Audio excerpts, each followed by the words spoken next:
Give it a second for people to get into the room here. Well, I have 20 Hello, participants folks. already. Going to wait a second here and then we'll get started.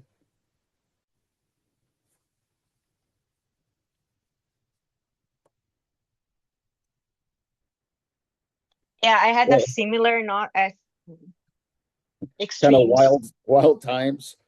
So, We one in Tanzania, I was doing like 12, 14-hour days in the lab, and there was no Wi-Fi or anything, and my husband was just like, "What is happening? I was gonna call the embassy." I'm like, "I'm working." yeah. And then in Kenya, we go there to give a like a workshop, and then they're on strike in the university. And then the next day, we're driving to a farm, and there's just mob of people walking toward us, blocking the street. And I told the driver, I was like, "Get out of here right now." And he's like, "Oh no, it's just the students on the strike." And then when we drove back, there was a torched upside down car right there. Oh, man. Well, I'm going to get started here, folks.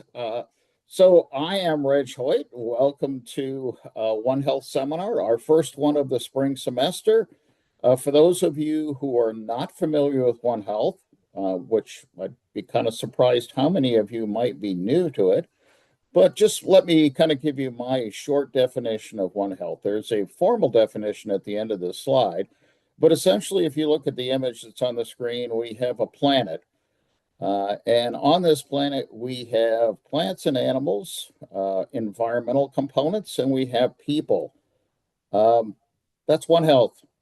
You know, we're all interconnected with each other, we're all interdependent on each other.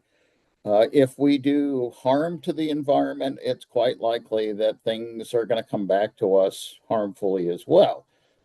If we do things that create problems for plants or animals, likely we're going to pay for it in one way or another as well. At Del Val, we've been doing these seminars for about 10, well, not about, for 10 years now. And we've been offering 6 seminars each semester. And at Del Val, we kind of approach One Health from a variety of ways. One is education. There are introductions to One Health within Del Val 2, our first year experience. Also, a large number of courses integrate One Health into their programs. And even in many courses, there may not be any formal mention of One Health, but certainly the idea is that, you know, you've got to approach things from a multidisciplinary or transdisciplinary approach. Um, that these seminars maybe have very unfamiliar topics for you, but the point is that we've all got to listen to each other. There are people with expertise that we don't particularly have, and that all of us working together are going to do a much better job of tackling those problems that we have locally, that we have in our state, we have nationally, or internationally, globally. And hopefully, being aware of One Health will help to make you a better global citizen as well. Research is another component. And while Del Val is not a research institute, we do have student research. And I certainly would love to see more students that get together from different departments and develop projects together. And then finally, outreach. And that's what these seminars are all about. And tonight, our very first speaker for the series this semester is Dr. Erika Ganda, and I'm just going to let her take it away. She said that she'll make sure you understand more about her by the time we finish this talk. Thank you Fantastic. for Thank being you so here, much. Erika. Great. Thank you so much, Dr. Hoyt. You see my screen well? All right. Yes. So thanks everyone for the introduction. Today, I decided to kind of tell a story of what we have been doing in the lab and how the microbiome research connects food systems, animals, and human health. My name is Dr. Erika Ganda. I'm an associate professor of food animal microbiomes at the Department of Animal Science at Penn State. So let's start from the beginning. What is the microbiome? Have you heard of this word before? So the microbiome is becoming more of a household world nowadays, you can go and find shampoos that claim to be good for your microbiome and so forth. And the microbiome is the community of microorganisms such as bacteria, fungi, viruses that inhabit a particular environment, especially living in our bodies. If you think about a cow, they cannot digest any of their food if they don't have the microbes that live in their gut and so forth. So it's a huge component of health that we haven't really studied until about 15, 20 years ago. And there's a big boom of research in this area. So how do we study microbiome? It sounds very fancy and complicated, but hopefully after these next few slides, you're going to see that it's not all that complicated. So let's pretend we have a sample here. Let's say it's a cow poop. And there are different questions I can ask about this cow poop and different methodologies that I can use. So if I want to know which bacteria is in that cow poop, I can ask who's there, and I will use the 16S RNA sequencing methodology, and that's called 16S metagenomics or microbiomics. But that only tells me which bacteria are there. It doesn't tell me if they can make toxins. It doesn't tell me anything else. So if I want to know more about that community, I can do metagenomics, which instead of only profiling the 16S gene, now I profile the entire DNA in that cow poop, both the cow and the bacteria. And it's like you got the manual of the bacteria that are living in that cow poop at that time, meaning that you can have all the toxins that they are able to produce, all the stress tolerance methods that they have, but you don't know what they're doing. You just can't know what they can do. If you want to understand your community even more, you need to ask a different question, and you can try to understand what are they doing at a given time. What are the bacteria doing when my animal is sick versus what are the bacteria doing when my animal is healthy? And to do that, you profile different molecules such as mRNA, proteins, and metabolites in techniques called metatranscriptomics, metaproteomics, and metametabolomics. So each of these complicated names are going to answer different pieces of the questions that relate to the microbiome in the neck. We just check the chat here. Okay, please put your questions into Q&A. And this all sounds complicated and fancy, but what happens is in the case of sequencing, what we're doing is taking a physical piece of a molecule of DNA, and we're trying to look at that information using a sequencing machine and then transforming that into data. It's nothing more than that. For each of those techniques, you take the physical molecule that you want to study and transform it into data. But I can learn much about this data just by looking at the ATGs and Cs. So we need to combine biology, computer science, and statistics in a field of study called bioinformatics to then start making sense of that data and transform it into knowledge. That way we can make comparisons, create reports, interpret what's going on. And this has many applications for things like disease detection, microbial ecology, and precision medicine. But as Dr. Hoyt mentioned, I said that I was going to introduce myself and kind of give you a little bit of background. And I like to start by removing the elephant from the room and telling you where the accent is coming from. I am native of Brazil, where I went to vet school in 2012. And in vet school, the last 6 months, we need to do an externship. And that's what led me to the University of Florida, where I had the opportunity to work on a 5,000 cow dairy and be exposed to research for the first time. Then I went to Cornell University, where I first studied. I worked as a research assistant, then a PhD and a postdoc, studying milk microbiomes from an animal health and in a food safety perspective. And I started my lab here at Penn State in July of 2019. The one thing that unites these three institutions is that they are all land-grant institutions. If you haven't heard what the land grant is, it is a commitment to education, research, and outreach that benefits society. And really, folks that are in land-grant institutions are trying to solve real-world problems through science. And this was created by an act of Congress in 1862, where the federal government gave land to these specific institutions and saying you have to go and use your research to solve real-world problems with the science that you do. So keeping to this big picture theme, Dr. Hoyt just talked about what One Health is, I would like to share you what my definition of One Health is. So for you to be healthy, you needed to have a healthy breakfast, which means you needed to have healthy soil for you to raise the crops or to raise the cows or the chickens that were part of your breakfast. So everything is interconnected.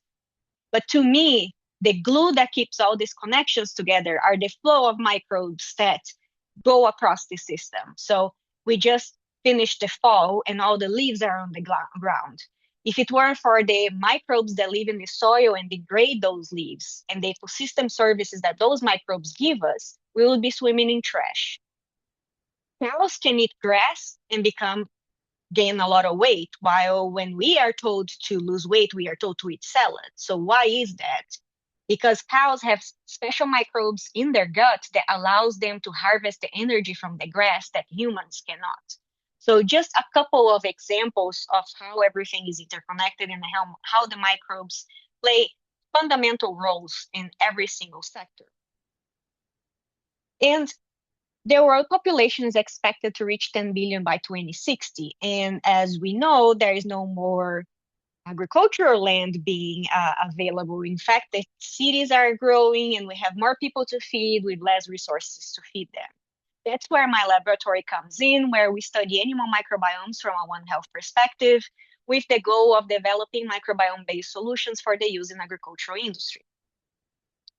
Now, most folks usually come and talk about the one specific area of research, and you can see them as very specialists.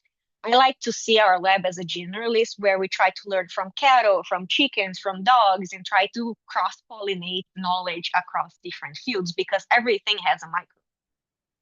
And here is a picture of the current composition of the lab and also our alumni. And as you will see, everybody has different icons associated with them, meaning that they studied microbiomes of different animals from different perspectives. And this has been a lot of fun, trying to match students with their interests and so forth. But it's been quite complex.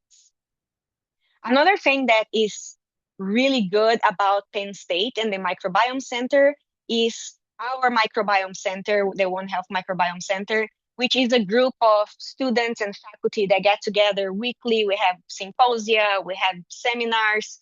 And what I like to point out on this picture is we have a computer scientist, a food scientist, a plant scientist, a biologist, an animal scientist, and everybody is studying microbiomes in their own respective systems. So it's a really nice community.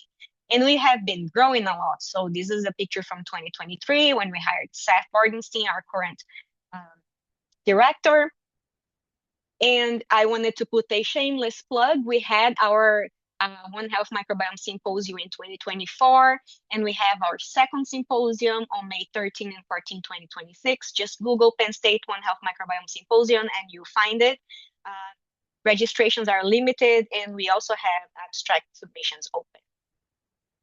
But back to my laboratory and sharing a couple of stories of research that we've been doing, trying to understand microbiomes and make a difference. The central themes that unite the studies that we do are around food production, antimicrobial resistance, alternative to antibiotics, zoonotic diseases, and public health. And I have this little schematic here of different species that we work on, and I'm going to tell you a few little stories from some of them so you can see how we apply our research to real world problems. So we focus more on the agricultural health of the One Health sector, and I'm going to start with dairy cattle because that's where I started my career. So I did my PhD in bovine mastitis, more on the milk producer side of the dairy value chain. And for those who don't know, bovine mastitis is the inflammation or the infection of the bovine mammary gland, and it's extremely painful. And it also affects 25% of all United States dairy cows at least once a lactation. But if a cow has mastitis once, they are likely to have it again. From this large number of animals that are affected, even a large amount of it are also treated with antibiotics. When you look at the types of antibiotics that are being used for treatment of mastitis, the vast majority of them are cephalosporins and third generation cephalosporins, which are pretty powerful antibiotics that are considered critical for human medicine. So the problem that we tried to tackle was there was some literature saying that if you treat with third-generation cephalosporins for longer, you can have better bacteriological cure. However, other investigators were saying that this can lead to antibiotic resistance. It costs a lot of money. You should not be treating it. But nobody had investigated this from a microbiome perspective. And that's what we set out to do during my PhD. And we studied these both in naturally infected and experimentally infected cows. I'm not going to give you the entire story. I'm just giving little snippets here and there. And I'm going to talk to you about experimentally infected animals here. So what we wanted to know is what happens when I give infection to an animal and then treat them or not with the antibiotic? And also, what happens when I give antibiotic to a cow that wasn't supposed to have antibiotic? Does this cause dysbiosis? Does it changes the balance of the microbiome? So we set out to do this on a pretty small but very intensive experiment with 12 cows. For each of those cows, they received 100 CFU only of a strain, a bacterial strain that was isolated from a case of mastitis. And then 48 hours later, we randomly allocated half the cows to receive the treatment. Why did I wait 48 hours? The farmer doesn't get a phone call saying, hey, your cow just got 100 bacteria in her udder. You need time for the infection to develop, for the milk to become abnormal, for the milkers to identify the infection. So we're trying to mimic what would happen in reality. We also profiled the milk longitudinally, meaning that we had the normal microbiome on the baseline. Then on this red day 0 here is when we gave the bacteria. We treated our cows and profiled the microbiome for the 5 days. And we profiled the microbiome until day 9, which is when the withhold period ends. If you're not familiar with withhold period, 100% of the milk that you buy at the grocery store is free of antibiotics because we as dairy producers and veterinarians have to follow lots of rules in terms of what can I treat my cow with for how long, and how long do I have to discard that milk before I can put it back into the food supply. So that's why we profiled until day 9, which is 3 days after, to see what did the milk microbiome look like when we were putting this milk back into the food supply. This is just another linear representation of the time points that we sampled, either at 12 or 6 hours, depending on when in the experiment. And graphs say a lot of things, but I think our video says even more. So I'm going to walk you through this data depiction that I have here. In this corner, you'll have your little time clock. So you have minus 72 hours related to when I gave the antibiotic. This is a principal component analysis, basically takes the entire microbiome and squashes into a point. And if this microbiome is really close to this microbiome, means that they're very similar to them. And if microbiomes are separated, that means that they're very different from one another. It's like a map of microbiomes. The circles that are outlined with CEF or just dots are the teats, the quarters that received infection. So cows have 4 teats, 4 quarters, and you can have disease in one and not in another. So we profile both the ones that we gave the disease and as well as the other ones that did not get infected. And then the colors represent the amount of Enterobacteriaceae or E. coli, which is the bacteria that we infected the cows with.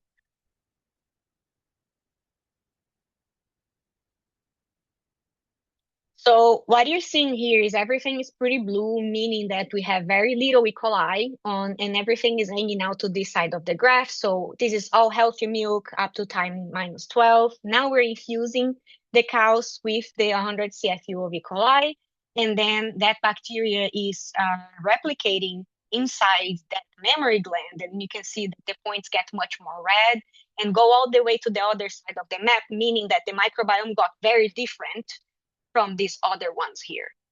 So at 48 hours, we started our treatment. Right now, we are doing our treatment period until 156 hours. And the question we had here is, do the cows that get this FTO4 get treated and resolve better than the cows that did not get treatment in this case. And what we see is a very cow-dependent thing. We have one four and a control cow here, and it's just about those two cows. Everybody else seemed to be recovered really easily. Now we are finishing our treatment, and we're going to get to the point where we're profiling the milk until it gets back to our food supply. And around 216 hours is when this milk would be going back into the food supply. And we can prove that in this specific case of mastitis, we can prove that the milk microbiome went back to its original state with independent of being treated with antibiotics or not. But this is a very specific case of mild or moderate cases of E. coli mastitis treated with that drug. There are over 130 bacteria that can cause mastitis and many drugs that we can treat it with. So we need to make that distinction. Nevertheless, E. coli mastitis is very common in the United States in well-managed farms. So then I moved down the dairy value chain and I did a postdoc in food science. And I was hired to work on a project funded by IBM where they wanted to use this microbiome data and see if we could use artificial intelligence and anomaly detection methods to be able to tell apart, did I have a sick cow in my milk sample? Did I have milk in my tank that was not supposed to come from a farm that I never been to before? And using lots of sequencing and artificial intelligence, we were able to show that by using some stats, I can use the microbiome composition of the milk in a food processing plant and be able to tell, oh, this batch of milk here has milk from a different farm that wasn't here before. It's a very proof of concept study, but it's something that you could be seeing applied normally in the next few years. Then moving into my own lab in 2019, another dairy cow-related disease that we studied is clinical metritis. So it's another disease that affects up to 1/4 of dairy cows. It's the infection of the uterus after they give birth. And it's another big source of treatment with antibiotics in the dairy industry. However, organic dairies do not have the option to treat their animals with antibiotics because they're organic. So they have different types of treatments that they try to do. And we partner with Dr. Adrian Barragan, Janine Lection, a very talented student in the lab, now faculty at NC State, collaborated with them. And basically the question we are asking is, what happens to the cows if I give them the regular antibiotic versus a concentrated sugar solution, with the rationale that if you put too much sugar in the bacteria, they're going to explode. And then the cow's immune system can take care of the rest. So Dr. Barragan was running the study from a clinical perspective, and we designed an experiment to profile it over time, where we took sample from every cow before they got treatment and then 2 times after treatment. We extracted the DNA, and then we asked who is there by profiling the 16S RNA region and sequence that with an immunomycete and analyze the data with R. And basically what we saw is, from a clinical perspective, there was no difference between the cows that were treated with ceftiofur or dextrose in the clinical and in the microbiome. However, these cows did have a difference in their milk production, so Dr. Barragan is further investigating that. And with that, we can show that, at least in these circumstances, there is an alternative to antibiotics with no negative impact on health. It can lead to improved antimicrobial stewardship and potentially decreased costs if farmers chose to adopt that. Shifting gears a little bit, I don't know if you have heard of salmonella. It's probably a word that has come across your house, but salmonella is a very diverse species, and there are over 2,500 serotypes salmonella. And I want to talk to you about a specific serotype called salmonella dublin. And to me, Dublin is a poster child of a One Health challenge. And the reason why is, have you heard of Typhoid Mary? For those who haven't heard of Typhoid Mary, she was a cook in New York City in the early 1900s. She was colonized with Salmonella typhi, and she was shedding the bacteria when she cooked, and people were eating the food she cooked and they were dying. And through epidemiological investigations, they were able to pinpoint that she was the source of those deaths, but they did not know what was happening. They could only prove that, like, if you cook for these people, they are highly likely to die. So they put her in house arrest because they did not know that Salmonella typhi was even a thing back then. This is to tell you that Typhoid Mary was completely healthy. She wasn't sick at all. She just was colonized with the bacteria and then was giving it to other people that were susceptible to the disease and were dying. In Salmonella Dublin, it's the same situation. It's the Typhoid Mary of dairy cows, where you can have a completely healthy cow walking around your herd and then giving the bacteria to other animals that are then susceptible to disease and are going to die. This is also a very big zoonotic potential, meaning that humans can get this disease too. In fact, Salmonella Dublin is the deadliest non-typhoidal Salmonella in humans. And I'm going to give you a little bit of data later on. So this is an occupational hazard for farmers. The transmission is fecal oral, with foodborne outbreaks have been linked to dairy and beef products. And raw milk is also a huge risk for this. So this is just a snapshot of what data we had at that time. So what you're seeing here is the count or number of genomes, and then on the x-axis you have the year of collection. And you can see that from bovines we have an increase, but also from humans. I want to point out that we don't have more disease. We are able to sequence more because it's cheaper and more people know how to analyze the data. The main point of this slide is it's affecting both cows and humans.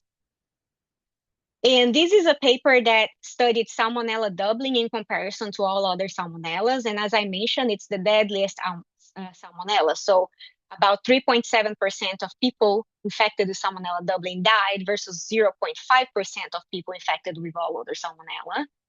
And it's much more often isolated from blood samples than from fecal samples. Because if you think Salmonella, you think diarrhea, and Salmonella Dublin is different. It acts much more like typhi, where it's very invasive, it causes bloodstream infections, and if you're trying to recover it from feces, it's really hard to get. Another thing that makes Salmonella Dublin a really fun pathogen to study is because it's heavily antibiotic resistant.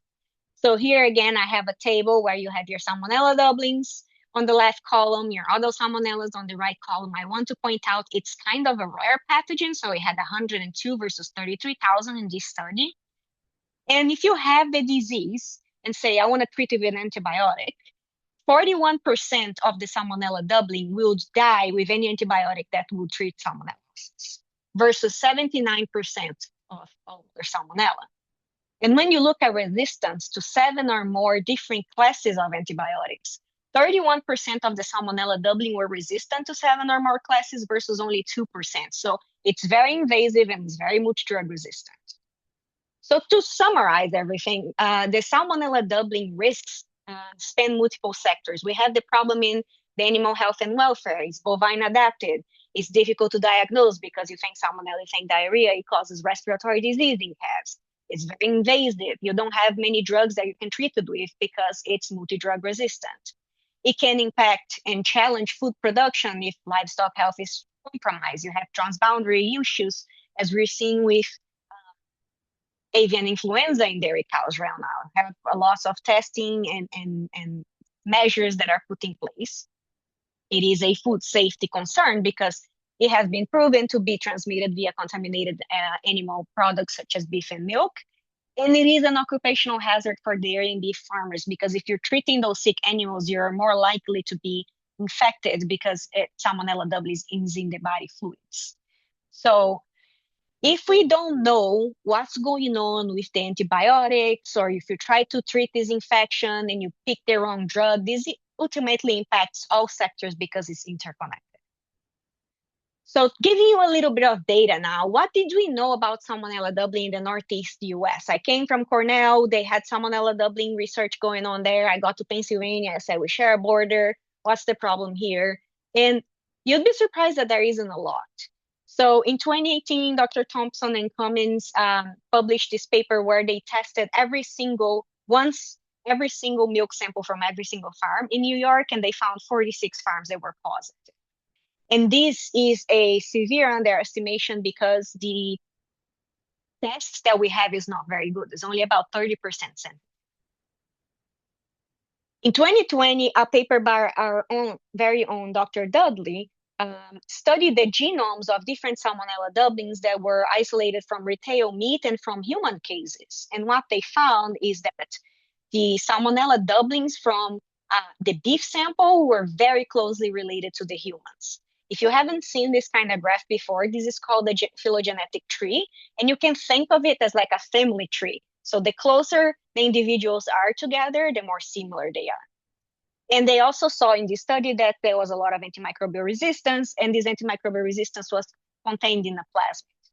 So the one thing that's crazy that bacteria can do is they can take genes from one another. It's like my next door neighbor has blue eyes, and if I was a bacteria, I could go there and grab her eyes and put it on me, and I would have blue eyes tomorrow. It's absolutely insane that microbes can do that, but they can. And it's a big challenge for us. So in 2021, there was research that looked at the genomes of Salmonella doubling isolates from all around the world. And I have, again, color-coded Europe, South America, and North America on that same kind of family tree of bacteria. And what you see is like all the North American isolates were very closely related together. And here we have light colors is absence and dark colors is presence. In here, we have different pieces of genomic DNA that can be moved between different bacteria, like the blue eye analogy I just had. And most of the strains from North America were carrying these two plasmids versus the other strains were carrying only this other one. On that same fashion, when we look for genes that confer antibiotic resistance, we see the story where the North American strains had lots of antibiotic resistance genes, while the ones from other parts of the world did not have as much. So we have a pretty big challenge in North America. And we've known this for a while. So the USDA does this census of health and management practices for every single production system. And the most recent one we have for dairy is from 2014. And they did test for Salmonella doubling back then.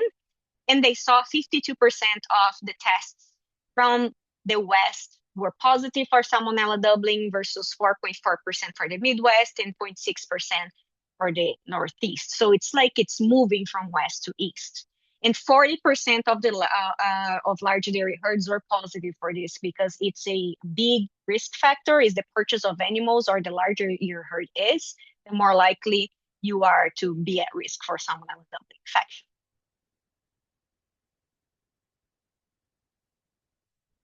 However, I found reports as far as 1999, and I found this paper delineating outbreaks in counties on the border of New York and Pennsylvania, 35 outbreaks that occurred between 1988 and 1995.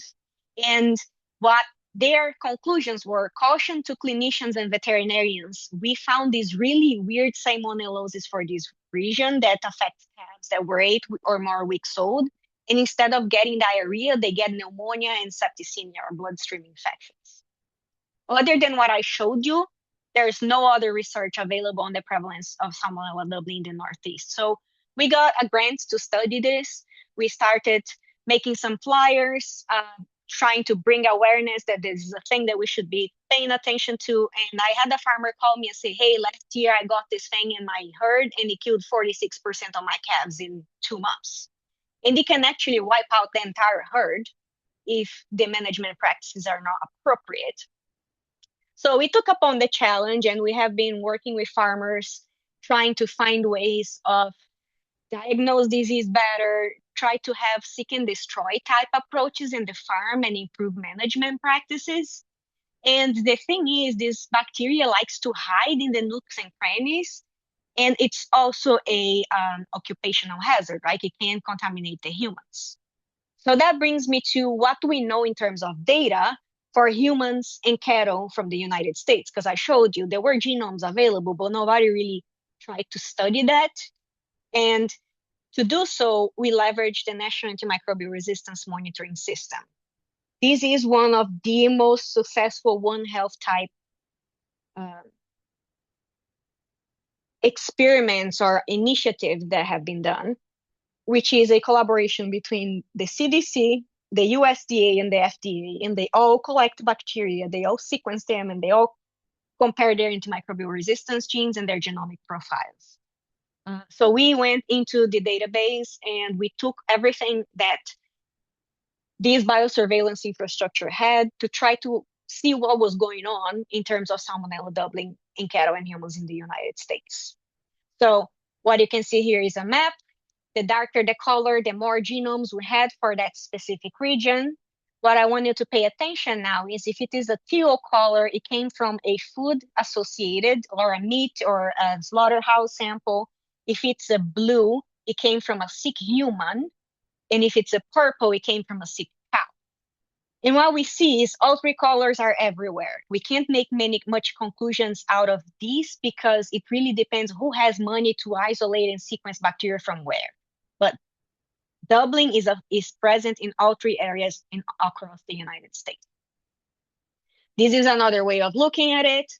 Over the years, we have more money and we know how to sequence these bacteria, so we're getting better at detecting it. And one of the things that was really interesting to us is what you see here on your y-axis are different genes that can make the bacteria resistant to antibiotic. And on the x-axis, you have the proportions. And what you see is that clinical bovine isolates, bacteria that were isolated from sick cows, had much more antibiotic resistance genes than clinical human or environmental isolates. This is another way of seeing that family tree of bacteria. Instead of being vertical, here it's a big circle. And what we were looking for here is, do we see big clusters of the bovine and human and environmental? And it's all a mishmash. There is not like all blue and then all purple, which is really interesting to us. And when we started to compare the genomes of two salmonellas, we found out of the however many millions letters in their genome, 0 SNP differences, 0 letters different. We found 729 pairs within the food associated.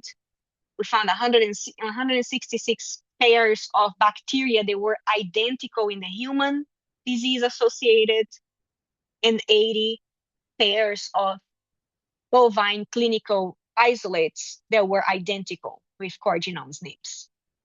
Where it gets interesting is that we started seeing identical isolates that were isolated from food and from sick humans and from sick cattle and sick humans.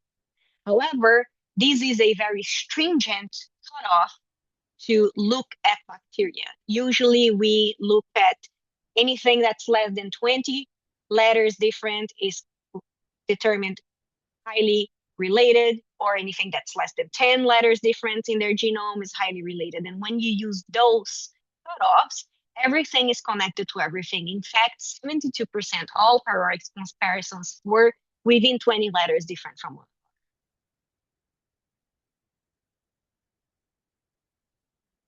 another. So now I'm done with most of the data. I'm just going to give you some other things that we're trying to do to help the farmers manage this disease. So Grazielli is a very talented student. She coded an app based on a risk assessment tool.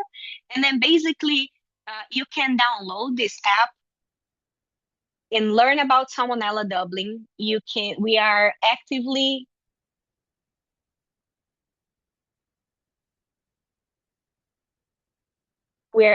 collecting feedback.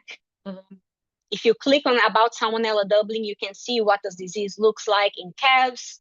We have a risk factor assessment where you just go around your farm and ask a questionnaire, and that creates risk radar charts, meaning this is the most problematic area on your herd, and that's where you would see the best improvement if you were to make any changes. And this is an alpha version, so we're collecting feedback. If you happen to download the app, please give us your thoughts because we are trying to improve it. As I mentioned, salmonella doubling is antibiotic resistant. Another thing that we're trying to tackle in the lab is a method of profiling antibiotic resistance. So if I get a poop sample from a cow and I extract the DNA from it and I sequence it to see I'm going to, what can they do? I'm going to cost about $250 a sample, and less than 0.1% of the data is going to map back to antimicrobial resistance genes. So basically, I'll be making conclusions based on this little sliver of color here. So we mixed some reagents in the lab, put it into a real-time sequencer, and now we are developing a method that I only pay for the data that I'm interested in. Shifting gears to poultry, Pennsylvania, poultry industry is now the largest agricultural commodity. So the poultry microbiome is a component of poultry health. And Anna has been working really hard and doing some cool research showing that here we see that there is an increase of poultry production over time. And we used to hear that birds were fed antibiotics for growth promotion. And this used to be true because it improves efficiency, increased growth rate, and decreased mortality, and enhanced intestinal health. However, we no longer can do that. So the European Union outlawed feeding low doses of antibiotics for production. And since 2017, the US has several restrictions regarding that. However, worldwide is the Wild West. Some places do, some places don't. So we try to tackle this project with this brand. And basically, there is also a lot of consumer pressure. I want to buy antibiotic-free birds. As a veterinarian, I have an issue with that because I think it's an animal welfare and you should be able to treat the animals if they need it. But nevertheless, the consumers want that. So farmers didn't feed antibiotics because they like to feed antibiotics, was a useful tool in their toolbox. Now they don't have that tool anymore. So a bunch of other things started popping up in the market saying, this can do the same thing the antibiotics did without giving antibiotic resistance. So we designed a study to compare alternative to growth promoters and see what they do to poultry. So we first did these in chicken cages with 320 chickens. Then we did a larger trial with over 3,000 chickens, and everybody in the lab had to pitch in regardless of what you work on. We are a very collaborative group. And what we saw was that there was a very similar performance between the different classes of growth promoters that we tried. And with this data set, we're also able to see what does the gut microbiome look like as the birds age. So what you see here are different colors, are different types of bacteria, and then the bars are with the relative proportions. So it was a very rich data set. The biggest conclusion here is that this is the same map type thing that I showed you in the video with some statistics. And basically, as the birds age, their microbiomes got very, very different. But I work beyond agricultural microbiomes. One of the things that really pains me is that people like to blame farmers while they're working tirelessly to put food on our table, but they ignore the dog that's living on their bed and licking their face after they lick their butt. So that was another question that we wanted to know. What's going on regarding antimicrobial resistant salmonella from pets and humans? We went to the publicly available data and found a relatively small data set, less than 200 isolates. And even in that small data set, we found 2 clusters of Salmonella enteritidis that were less than 20 SNPs difference between a dog and 6 humans. And we also found a cluster of Salmonella infantis. We can't say much other than we should also be paying attention to the dogs, not just to the food animals. And then last but not least, I am from Brazil, and I really like to do lots of international work. I like to contribute back to my country, and we have some initiatives that started in Kenya as well. So the story that I want to share in Brazil is one of our first publications in 2015. A iron ore dam refuse ruptured and dumped a bunch of heavy metal waste into waterways. And this was one of the worst environmental disasters that happened in the history of Brazil at that time. So with not the best study design, but the best we could come up with, we were and sampled cows that were drinking the heavy metal resistant water and cows from the same region, but that were not drinking from that same river basin. And what we found is cows that were exposed to the heavy metal contaminated environment had more antibiotic resistance genes in their microbiomes. And that's a very well-known phenomenon where if you give zinc to an annual, for example, you also select for multi-drug resistant because those two genes are in the same mobile genetic element. And ever since, I've been going back at least once a year. We have lots of partnerships going on. This is my alma mater where I went to vet school and my two mentors. But most importantly, I also want them to come to the US and see all the fantastic resources that we have. And then the Kenya story, we have started working for about 3 years with this university, and we decided to, after several meetings, formalize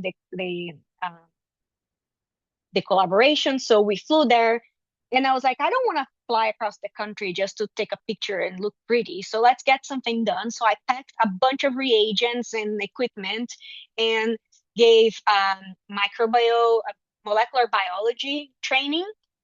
We coordinated where they collaborated. They collaborated with farmers and had samples ready for it by the time I arrived there. And then we did all the molecular biology. I taught them about the sequencing. And we have already presented some of these results in the American Society of Biology. And again, it's really important to me to have them here, and I'm working as hard as I can to be able to make this possible. And then last but not least, I want to show some of my teaching and outreach. So I teach a class where the students get to rotate across all the core facilities. So this is a germ-free mouse facility, or bubble mice. The mice that live inside these bubbles do not have any microbes. The students get to go there. These are the metabolomics facility, which has the equipment that can answer what are they doing at some point. And these are some images of Ag Progress Days where we bring all the wonders of microbes to the general population. This is a 4-H workshop where they did their own Winogradsky columns. I love rumen microbes. They're really fun. And you can see that I'm like having a lot of fun looking at them with that fancy microscope. And in my class, students get to collect their own microbiomes and do the data analysis. This was an undergrad that took the class 1 year and taught it the next. And we finished the semester with a poster presentation. These are Winogradsky columns. So our microbial pets that they keep over the course of the semester. We also have some board games that we play and so forth. And with that, I hope you enjoyed the ride. I'd like to acknowledge all the amazing people all around and the funding sources that made this work possible, my wonderful lab members, and show all their accomplishments and say that I'm very thankful for all of them because none of this would be possible without them. And I'd like to thank you and be happy to answer any questions. Wow, that was a wild ride. So please do put your questions into Q&A. We have just about 10 more minutes to go. Erika, one of the things I was thinking about you, particularly about poultry, and poultry traveling kind of around the world. And so you were talking about having or being free of antibiotics for growth hormones and things like that in poultry, and that the public kind of likes to see that seal. I don't actually remember ever seeing it in my store. And how much does the U.S. import related to poultry products? I know there are other, well, particularly working in Africa, much of what shows up in Africa can be from pretty much anywhere in the world. Yeah. Well, we're pretty fortunate that we are self-sufficient in both poultry and beef production, but we still import some, right? We have like the specialty types of foods. So in terms of the percentage of poultry consumed in this country, what is imported is a small percentage, but it's still substantial because the food that comes from a country that does not have any regulations can come with more antibiotic resistance. And the Genome Tracker Network is a really cool program from the United States FDA. And there are some YouTube videos that talk about this, on how they use the genetic sequencing to be able to identify outbreaks and so forth. So not a big proportion, but still significant. In terms of the raised without antibiotics, if you look for it, you will find it. So in 2017, we had the veterinary feed directive saying that you cannot put any antibiotics in animal feed without prescription from a veterinarian. And you cannot use any antibiotics in animal feed for growth promotion, only for treatment. So a lot of if you see like McDonald's, Chick-fil-A, Chipotle, they all say we only use antibiotic-free meat. So there's a big consumer push. And as a veterinarian, I have an issue with it because people are going to wait for their animals and hope that they get better. And to me, that's an animal welfare issue. So there is right way of doing it. If you have two streams, like a conventional and an antibiotic free, and once your birds get sick, you can like just divert them, which most big companies do, but it's not everywhere that is able to do so. But what they saw is animal welfare started suffering. The cost of production went up after this big shift. So the industry is kind of going back a little bit and starting to allow some types of antibiotics to be used. Trying to actually pay attention to the animal welfare needs as well. Yeah.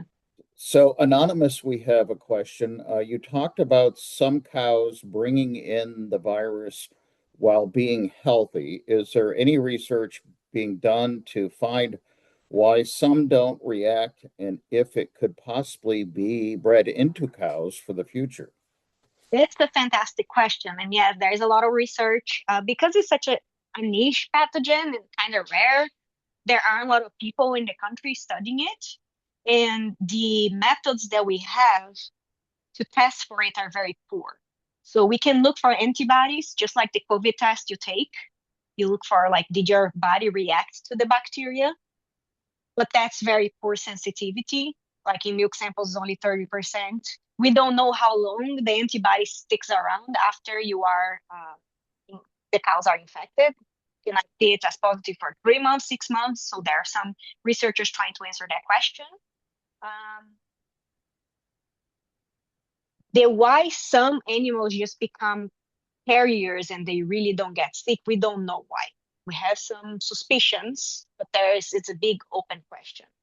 And the fact of can this be bred into cows for the future, I think we should be thinking more on breeding animals with strong immune systems versus breeding for animals that can carry the disease around and not get sick. So there's a little difference there. One other thing that I was thinking about within the poultry industry, there's One Health certified poultry facilities. Do you have any opinion about One Health certification within poultry farms?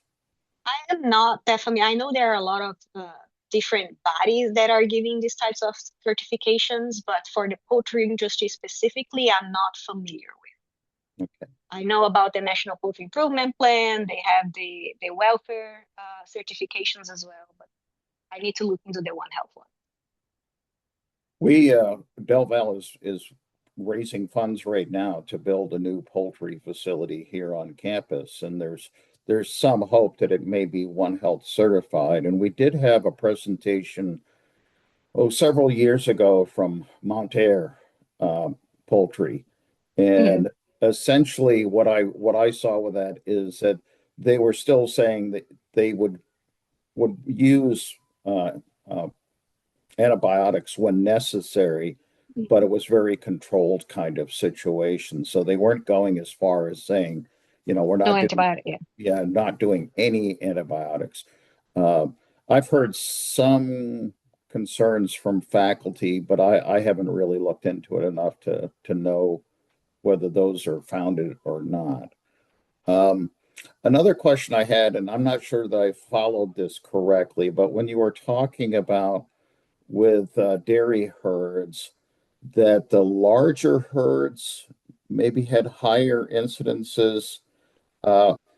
Is that a suggestion that, well, and especially when we look to the Northeast, is it that herds in the Northeast are tending to be smaller, and so we see less incidents? Yeah, so it's a combination of factors. The Northeast is unique, especially with the plain side communities, that those are closed herds. They don't buy and sell a lot of cattle a lot of the Mm-hmm. time, right? So that makes their biosecurity really good because all the animals they own are the animals that they have. They're not bringing stuff in all the time. So that is a protective effect. The other thing is the smaller herds don't have too much intermingling of different ages of animals, don't have group pens. That's where most of the transmission is going to happen. Purchase of animals, and there was one other thing. But the thing is, when you look at the dairy industry, it is shifting toward larger herds, right? We're losing our small farms.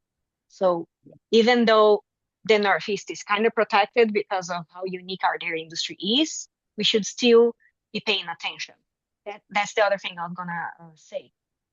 Sometimes you don't buy animals, but you ship your heifers out to be raised in calf raisers, and then you bring them back home when they're pregnant. That's another huge risk factor because you're mixing animals from different herds in that calf ranch, and then they can come with the disease, which is what happened to that farmer that we worked with actually.